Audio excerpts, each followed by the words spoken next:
Bottom bobbin replacement. Remove the bobbin cover. Use the presser foot lifter to lift the presser foot and remove the bobbin. Place the bobbin in position 9. Rotate the hand wheel once in a clockwise direction.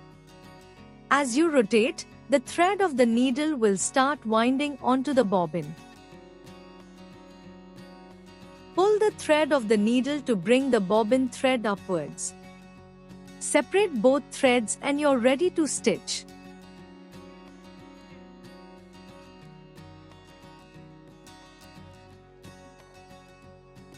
Bobbin refilling.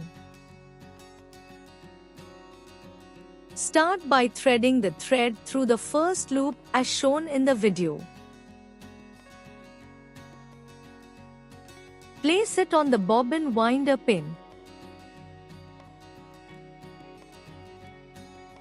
Take the thread and rotate it on the empty bobbin.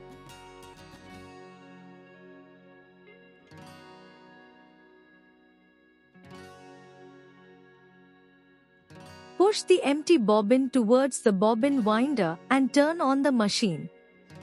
Ensure the thread comes out of the needle before using the bobbin refill.